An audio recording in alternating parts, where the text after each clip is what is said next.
We're going to go ahead and wrap up our media availability with this evening's winner, Denny Hamlin. Denny, congrats on 2 in a row and winning today. We'll go right ahead and open it up for questions. If you have one, please raise your hand and we will get a mic over to you. We'll start right here with Trenton.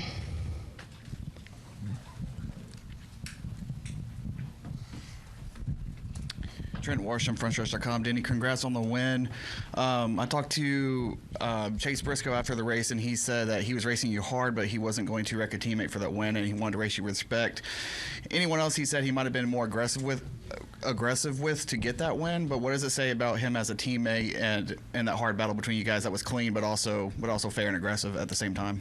Yeah, that's the toughest. It's the toughest line to walk, truthfully, because if it is someone else, you don't mind running them up in the fuzz, right? If it's a teammate, you gotta sit down and you gotta see that guy tomorrow afternoon. So it's just a little different in that aspect. But when we went back, right before we went back, me and Chris were walking back to our cars, and I said, "Just don't wipe me out." I was just I was afraid with him on, we got old tires. I don't know what the grip level of the track is. I just didn't want, JGR to clean itself out and then, somebody else win it. And I think truthfully, he probably laid off of me there off of 4 and ended up wrecking himself because he didn't want to have the big contact. So, it was good, hard racing. Ultimately, I got the better end of all the restarts in the end, but it was certainly stressful to have to overcome those 3 overtime finishes there, or however many cautions it was. It was a tough battle. I'm Jobber, Motorsport Today. Congrats on the win, Denny.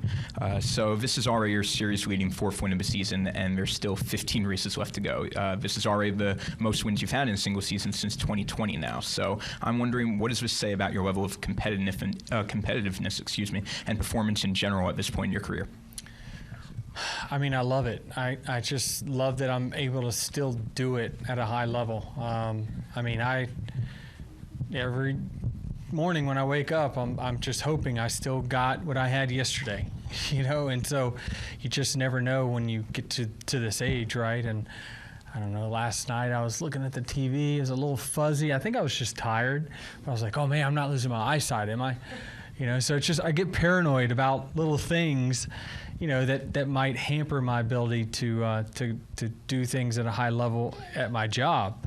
But every time I get in and, like the first stage where I'm just driving through cars, it's like, we're still good. We'll come down here to Cole, then we'll go all the way in the back, and then right down here. Cole Cusimano with Arizona Republican Speed Freaks. Congrats, Denny. Yeah. So series leading 4th win. JGR finished 3 in the top 5, and all 4 of you guys were pretty much top 5 the entire day. Do you feel this was a statement victory and day overall for yourself and the organization? Yeah, I was looking and it was all JGR, all Hendrick there at one point. I think it was top 8. Resources goes a long way apparently. I don't know. It's just, and there's a lot of pressure too when you know that like it's a company thing. It's not like your setup is what's winning that day. Clearly, when all your teammates are in the top 5 or top 6, it's a philosophy that your team is coming with to the racetrack. It could be their tires or whatever it might be. At that point, then there's a lot of pressure to be the best of them, and then there's a lot of pressure to not be the worst of them. So that's certainly when they're spread out through the field, and you got a 4-car team, and they're 1 through 20, and they're just spread out evenly. You can say, well, it's a setup thing, right? But when you got all cars that are that strong, you clearly did something right. And at that point, then you're racing 3 competitors that got the same thing that you got. And so at that point, you gotta show them who's boss. We'll go ahead in the back and then come down here and then over to Jeff. Declan Wade in the podium finish. Denny, congrats on the victory today. During the 56-minute red flag delay, what helped you maintain your composure, getting out of the race car for a little bit, and staying focused and just looking to get back into the race car and compete at a high level? Well, I never thought there was hope that like we wouldn't go back racing. So immediately, I do think that you have two choices with your mentality. Either get out of the car and then you hope and pray that this thing never goes back green and you just win this thing, by weather, or you look at the radar, use your brain and say, we're going back racing. So you better do everything you can to prepare for what happens when I do get back in this car. And so I just kind of went back to the bus, changed, did a little bit of work, and came back out of here and was prepared to get after it when we got back in the car. So the job's not done until we get to lap 400, and today was an example of that. Talk to me about the differences from the April win from last year. I know it was a really hot day last April, unusual for the weather in the month of April. Compare that to today's win and, just everything around that. Yeah, it was just different. I mean, this is one of the more physical demanding racetracks that we go to anyway. It's certainly in the top, I think, 3. Just simply because of the G-forces that it has. You don't have long straightaways to take breaks. When I say take breaks, typically drivers like to relax their body, or you should relax your body on the straightaways to then, not fatigue all your muscles during the course of a 3.5-hour race. So there's just not a lot of time to do that at this track. And with it being hotter, it's just, you're going to be more dehydrated. You're going to have to take in more fluids. You're going to have sweat dripping in your eyes. I mean, there was many times I had to, clean off my eyes because I got sweat dripping down through my visor. So it was one of the hotter races that we've had this season, and what we've had in a while. But really, I felt fine all day long. It's just the hottest it was is when we went back racing. The car heat soaking on pit road there. The car was way hotter once we got back in with 13 laps to go than it was when we were running all day long. So, just not having that wind running through the car and cooling it, it was an oven. Tyler Ricken from the Delmarva Sports Network. You had mentioned on Victory Lane that you really used to struggle here, and now you've got back-to-back wins. What's changed over the years? What's changed about either you or about this track that's made you more successful? Well, it's twofold. There's two things. One is obviously my driving. I've talked about that. Changing my style more to a Martin Truex and a Jimmy Johnson style, and the other is focusing on what I need to tell the team to make the car better. Identifying where I'm losing time and then focusing on what I need to tell them to how I can go faster in that section of the racetrack. So just try not to get caught up too much in, NASCAR racing is an emotional game where it's just you can really kind of get caught up in shit that doesn't matter. And so I just try to look at it from a very straightforward point of view, numbers point of view. Find out where I'm bad, analyze what I'm doing, analyze the best, and then figure out how I can go faster like them, and then give that information to the team. So, it typically takes me a little bit longer to give the team the feedback that they're needing, simply because I like to analyze it. I like to make sure it's right before I tell them.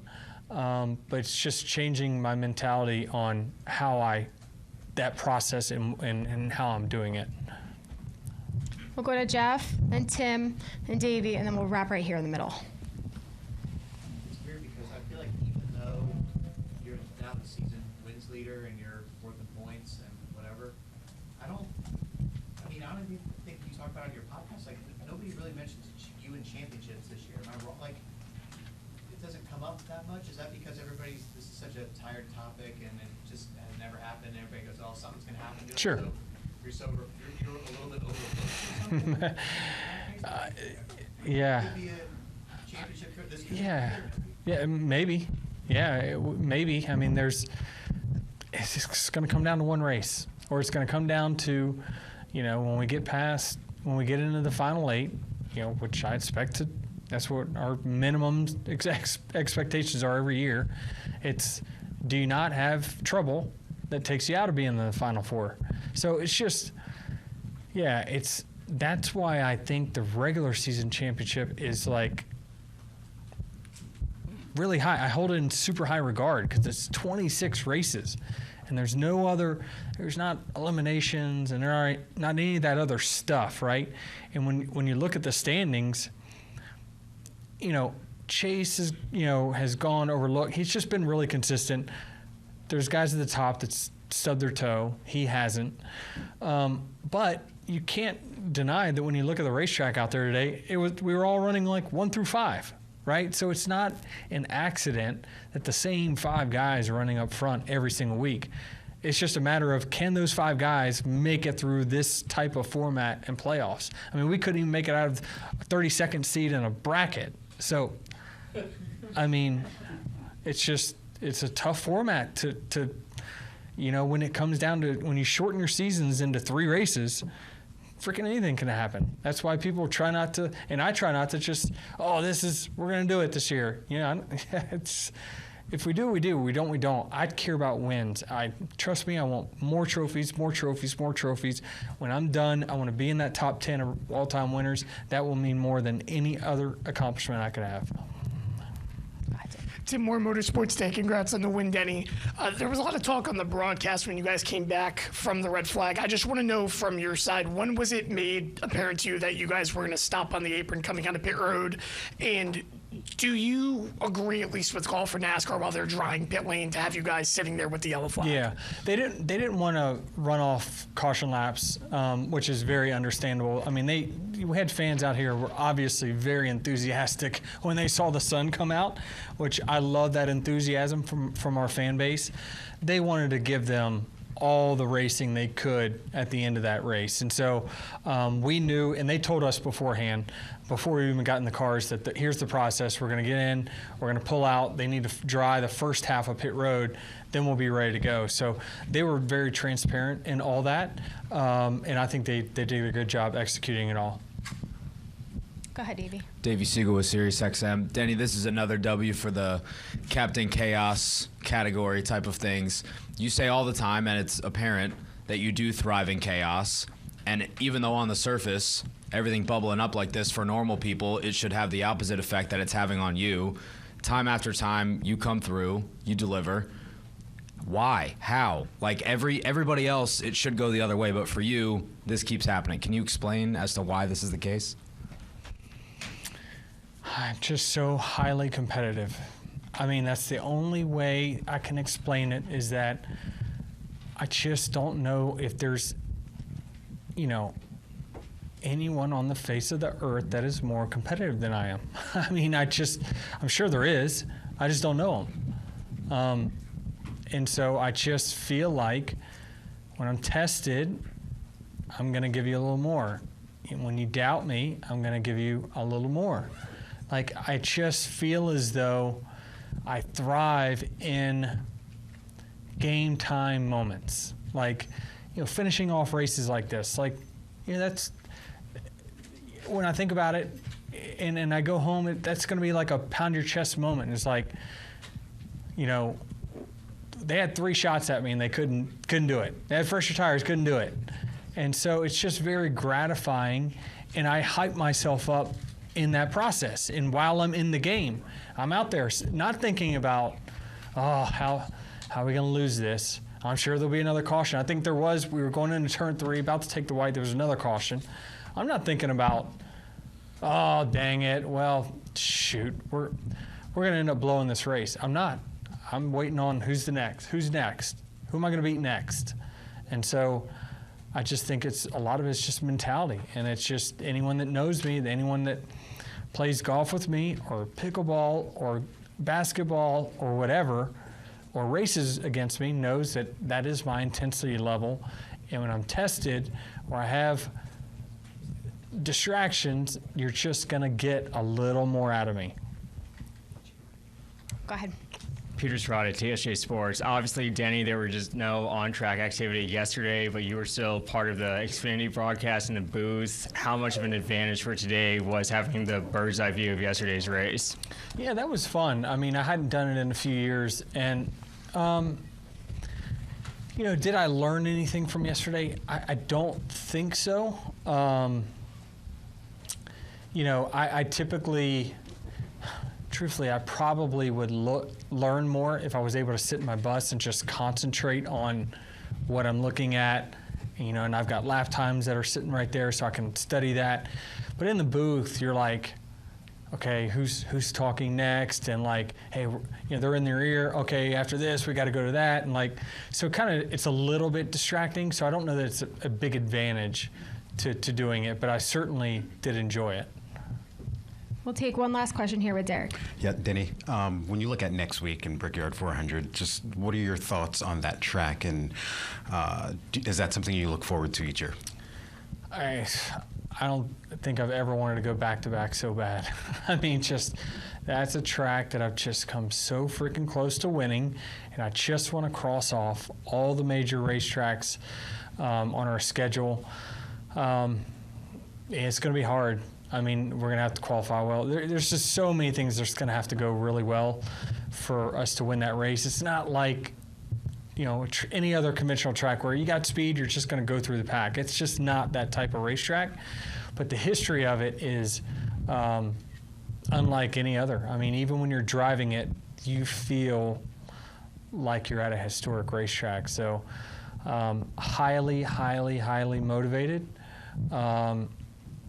All I can hope is that something happens this week that derails everything, and then I'll do better.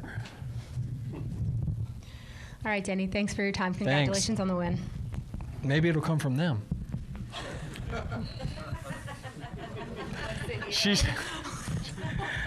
I've been on them the whole victory lane. I was all over them, so be nice to them.